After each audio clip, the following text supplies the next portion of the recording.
My name is Lena Slachmuijlder, and I'm honored to be one of the 3 co-chairs of the Council on Tech and Social Cohesion. So we know that when we look around us, we're seeing a world that is more and more polarized. Trust in institutions and trust in each other is weakening.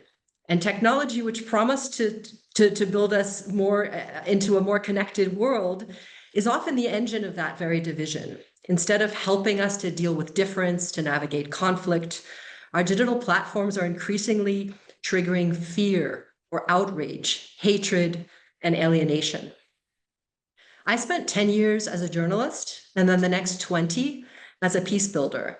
And oftentimes I combined the 2 things where I tried to activate positive change by harnessing media to shift norms and perspectives and especially relationships, and even helping people to see how after war and conflict, they were able to find a new chapter and a new way to engage.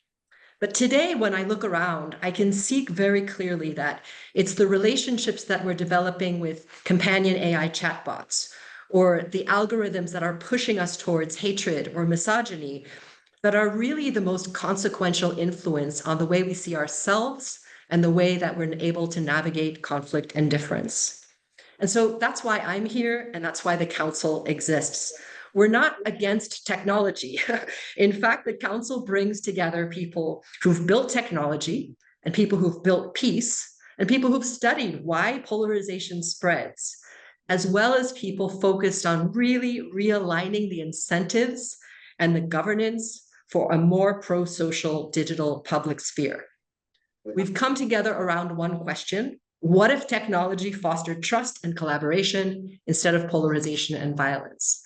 And 2 years ago, we built this council on the backs of organizations that had been asking that question in their own spheres for many years, notably the Center for Humane Technology, the Integrity Institute, the University of Notre Dame, the Civic Health Project, Search for Common Ground, Build Up, so many organizations that were really exploring how is it that we can better understand this intersection between technology, peace, and conflict.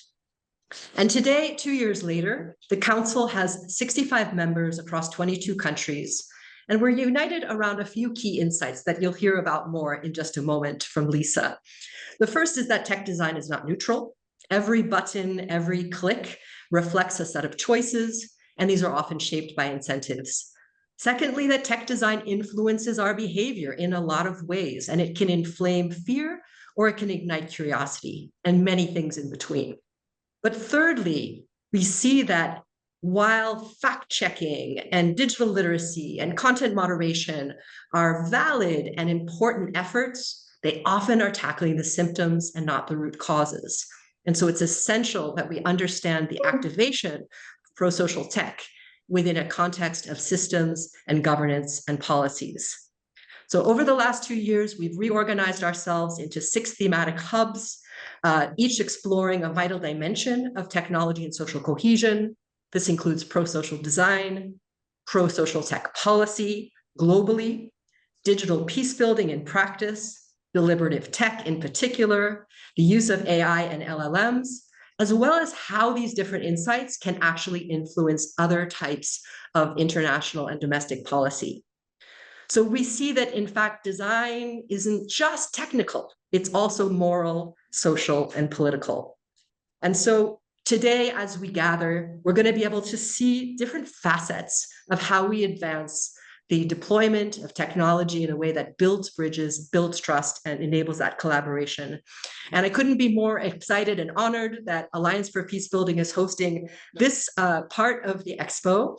The Alliance for Peacebuilding, as the largest dedicated network of peace builders, is a strong voice, a very credible convener, and always an excellent partner throughout the years with the Council on Tech and Social Cohesion. So I'll turn it back to you, Nick. Thank you very much. Thank you so much, Lena. I really appreciate those welcome remarks. And I think Lena has summarized kind of the digital peace building zeitgeist better than I ever could. But I want to add just a few remarks of my own to welcome everybody. And also I'm going to share a few logistical housekeeping items. The first is, as Lena outlined, there is much to be concerned about when it comes to technology's ability to divide us, to polarize us, and to drive conflict and violence. I myself am a chronically online person. I spend lots of time online, on social media. I would consider myself quite tech literate. And I see these impacts every day. I see it in the palm of my hand on my phone screen. I see strangers arguing on social media, and I see how these platforms can drive division and disagreement.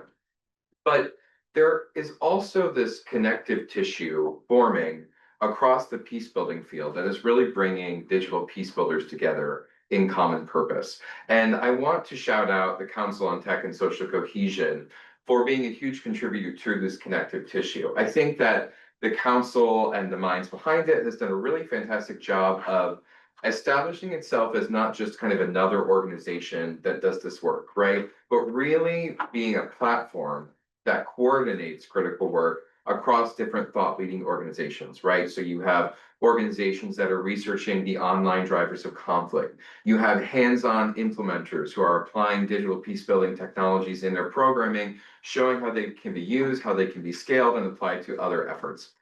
And then you have, policy-minded innovators who are churning out recommendations on how digital platforms can unite us more than they divide us. So this expo is the second ever expo that we hosted. We had our first last year in March of 2024. And we had, as Lena pointed out, we had another track of this event that took place dedicated to the Asia time zone. We had in-person attendance in Kathmandu with obviously a Zoom webinar as well. So I think that's a testament to the fact that this community is growing around the world and continues to be more united and working together in common purpose. And I would be remiss if I didn't acknowledge that this is a very challenging time for not just peace builders, but anybody who is working in social impact right now. Funding is scarce, employment is hard to come by. The political landscape is quite discouraging, but peace builders are very resilient. I would say peace builders find hope and solutions under the most challenging circumstances. And I hope that everybody uses this gathering today, whether you're coming on Zoom or you're coming in person, as a chance to learn more about the solutions that are out there and build connections with like-minded, passionate nerds. I think this room is filled with passionate nerds, and also have a little bit of fun, right? So a few 30 seconds of housekeeping. One, I know Lena said this, but as you join on Zoom, do feel free to introduce yourself in the chat. We would love to know who's here, what organization you're with, where in the world you're tuning in from.